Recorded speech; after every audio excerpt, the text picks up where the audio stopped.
Story Corner, presented by Jennifer. Warriors, Book 1, Into the Wild.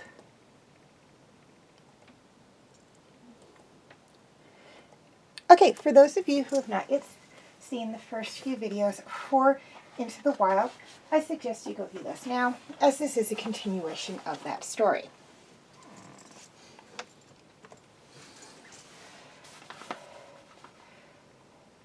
The cold air chilled Firepaw's bones as the blackness wrapped itself around him. He could hear nothing, and his nostrils were filled with the musty scent of damp earth. Out of nowhere, a brilliant ball of light flared in front of him. Firepaw ducked his head, screwing up his eyes against the glare. The light shone dazzlingly cold, like a star.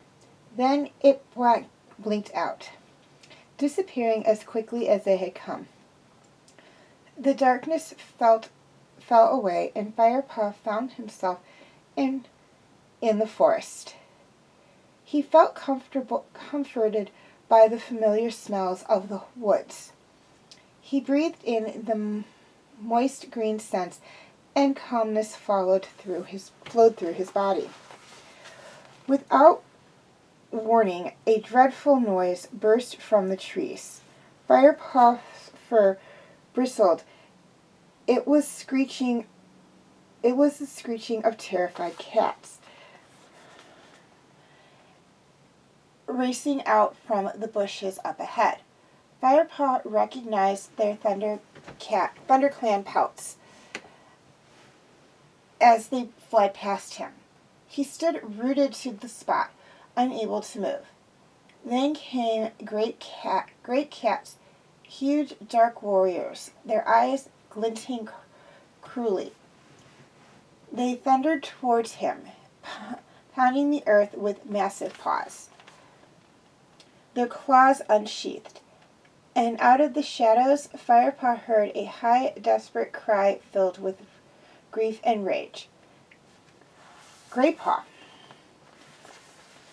Firepaw woke, horrified. His dream vanished, leaving his ears ringing and his fur standing on end. As he opened his eyes, he saw the face of TigerClaw peering into the den.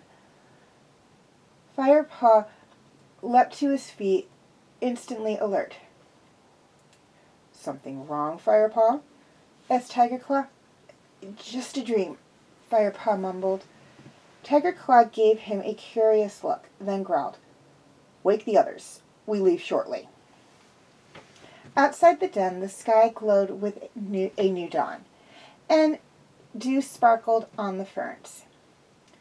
It would be a warm day once the sun was up, but the early morning dampness reminded Firepaw of the time of leaf fall was not far off. Firepaw, Greypaw, and Ravenpaw quickly gulped down the herbs that Spotted Leaf had given them. Tigerclaw and Blue Star sat watching them, ready to leave. The rest of the camp was still asleep. "Ugh," complained Greypaw. "I knew they'd be bitter. Why couldn't we eat a fat, juicy mouse instead? These herbs will keep your hunger at bay longer," answered Blue Star, "and they will make you strong. We have a long journey ahead of us." "Have you eaten yours already?" Firepaw asked. "I cannot eat if I'm going to share dreams with StarClan at the Moonstone tonight," replied Blue Star. Firepaw felt his paws tingle when he heard those words. He was itching to begin this journey. With the dawn's light and the familiar voices, the terror of his dreams had left him. All that remained was the memory of the brilliant light, and Blue Star's words sent a renewed thrill of excitement through him.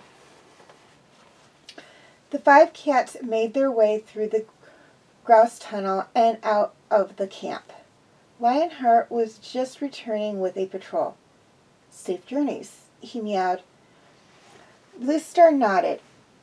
"I know I can trust you to keep the camp safe," she answered.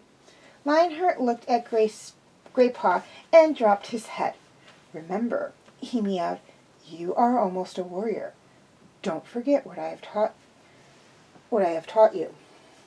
Greypaw looked back at Lionheart with affection.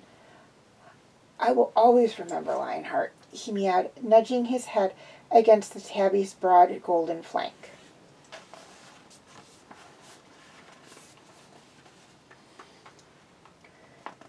They entered their forest. They retraced their route to the 4 trees. This was the quickest way to the pass into WingClan territory. Highstone lay beyond. As Firepaw bounded down the side of the glade towards the great rocks, he could still smell the scent of last night's gathering. He followed the others through the grassy clearing and up the slope to the other side into WingClan's territory. The bushy slope became steeper as they climbed, and rockier, until the cats had to leap from boulder to boulder up the side of the craggy cliff face. Firepaw paused when they reached the top. Ahead of them, the ground flattened out into a wide plateau. The wind blew in a steady gust that rippled the grass and bent the trees. The soil was stony, and an outcropping of bare rock dotted the landscape here and there. The air still carried the scent of WingClan, but they were stale.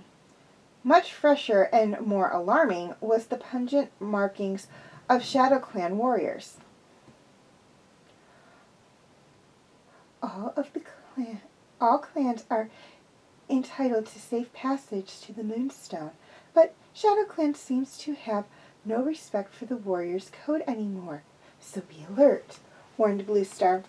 "We mustn't hunt outside our territories, though. We will follow the warriors' code, even if ShadowClan doesn't." They set off across the plateau as the sun rose into the sky, following the tracks through the heather. Firepaw had grown used to living under a canopy of trees. Without their shade, his flame-colored pelt felt heavy and hot, and his back seemed to burn. He was thankful for the steady breeze blowing from the forest behind. Suddenly, Tiger Claw stopped dead. "Watch out," he hissed. "I smell a ShadowClan patrol." Firepaw and the others lifted their noses, and sure enough, the scent of ShadowClan warriors traveled on the wind. "They are upwind. They won't know we're here if we keep moving," meowed Bluestar. "But we must hurry. If they move ahead, they'll detect us. It's not far to the edge of WindClan's territory now." They moved on, quickly leaping over the rocks, pushing their way through the sweet-smelling heather. Every few steps, Firepaw sniffed the air and glanced over his shoulder, on the lookout for the ShadowClan patrol. But gradually the odor grew fainter and fainter. They must have turned back, he thought with relief. Finally, they reached the edge of the uplands. The landscape changed dramatically,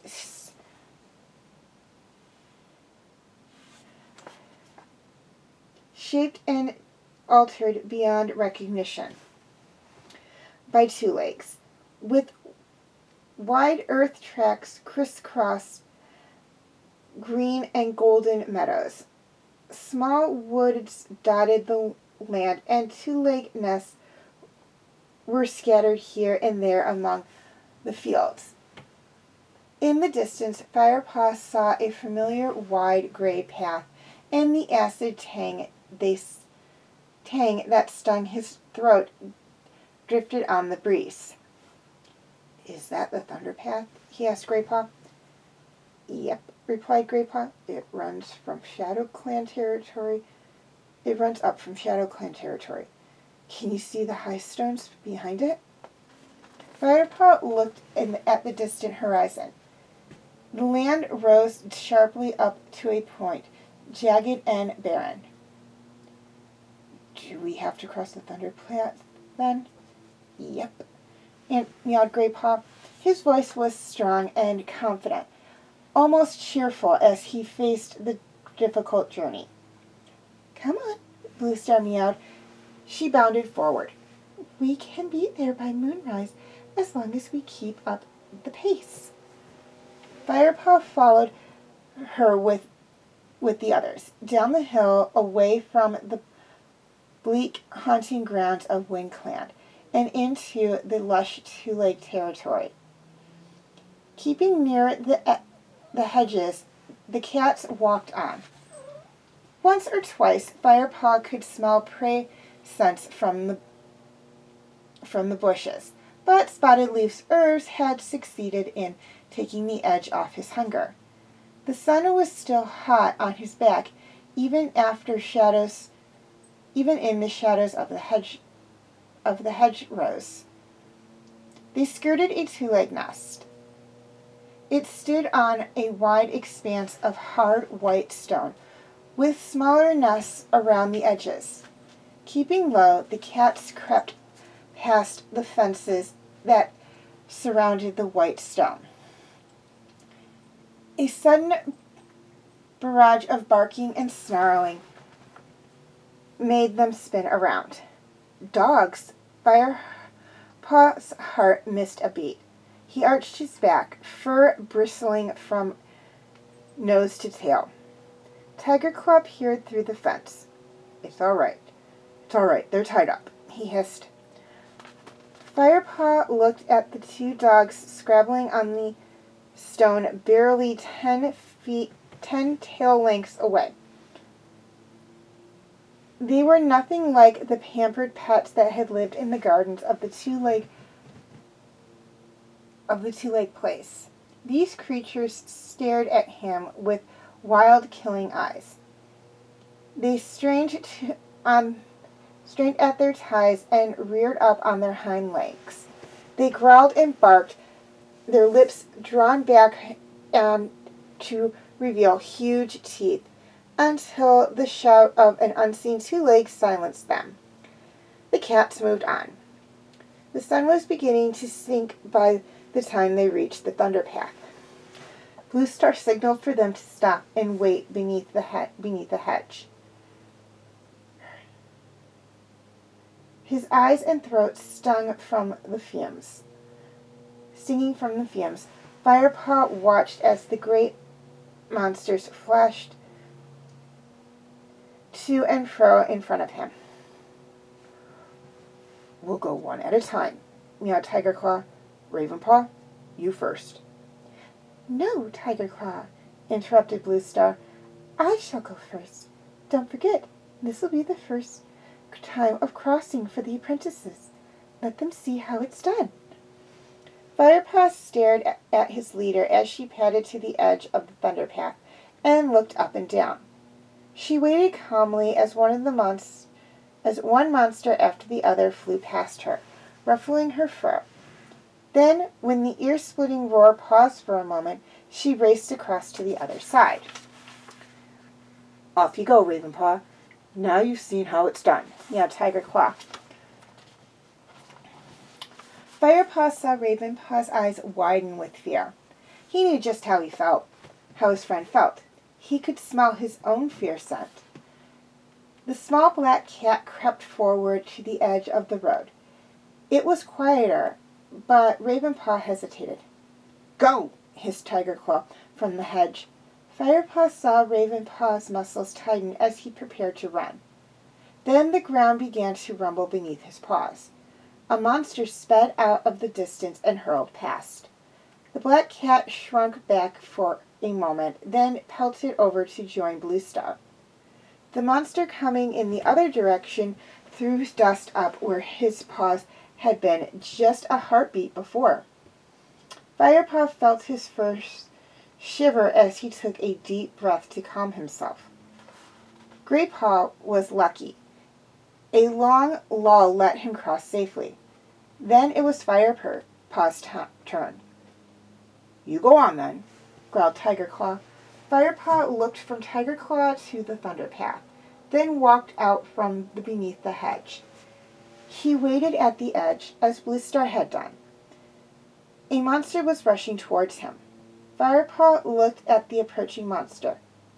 "After this one," he thought, and waited for it to pass. Suddenly, his heart lurched as he realized the monster had veered off the thunder path and was heading along the grass. It was heading straight for him. A two-leg was jeering from an opening in the side. Firepaw leapt backwards, claws out, battered by the storm of wind from the two-legged monster as it roared past him only a whisker away. He crouched trembling in the dirt and stared at it as it swerved back onto the path and disappeared into the distance. Through the roaring of blood in his ears, Firepaw realized the thunder path was quiet again, and he raced across, running faster than he had ever done in his life. "I thought you were fresh kill," cried Greypaw as Firepaw cannoned into him, almost knocking him over. "Me too," Firepaw gasped. He was trying to stop shaking. He turned back to watch Tigerclaw dart over the path towards them. "Two legs," he spat as he arrived at their side. "Do you want to rest before we go on?" Blue Star asked Firepaw. Firepaw looked up. The sun was low in the sky. "No," he answered. "I'm okay." But he had leapt so frantically out of the monster's way that his claws felt fray and tender. The cats carried on, with Blue Star in the lead. The earth was darker on this side of the thunder path, and the grass felt coarser and underpaw. As they approached the front of Highstone, the grass gave way to bare, rocky soil, dotted with patches of heather. The land sloped up now towards the sky. Craggy rocks topped the slope, blazing orange in the sun. Blue Star stopped once more. She chose a sun-warmed rock to sit upon, flat and wide enough for all 5 cats to rest side by side. "Look," she meowed, tilting her nose towards a dark slope before them. Mother mouthed. Firestar peered upwards. The glare of the setting sun blinded him, and the slope was engulfed in shadow. The cats waited in silence. Gradually, as the sun dropped down behind high stones, Firepaw began to make out the cave entrance, a square black hole that yawned darkly beneath a stone archway. We'll wait here until the moon is higher, meowed Bluestar. You should hunt if you are hungry, and then get some rest. Firepaw was pleased to have the chance to find food. He was starving now. Greypaw clearly felt the same and leapt away into a clump of heather, following the prey scent that was thick in the air. Firepaw and Ravenpaw followed him. Tigerclaw set off in the opposite direction, but Bluestar remained where she was. She sat still and silent, gazing unblinkingly at Mother Mouth. The three apprentices gathered plenty of fresh kill. With Tigerclaw, they crouched on the stony hillside and feasted. But in spite of their easy hunt, no cat said much, and the air still felt thick with tension and anticipation. Afterwards, the cats rested beside their leader until the warmth had seeped out of the rock and on which they had laid, and cold black shadows reached up on all sides. Only then did Bluestar call out, "Come, it is time."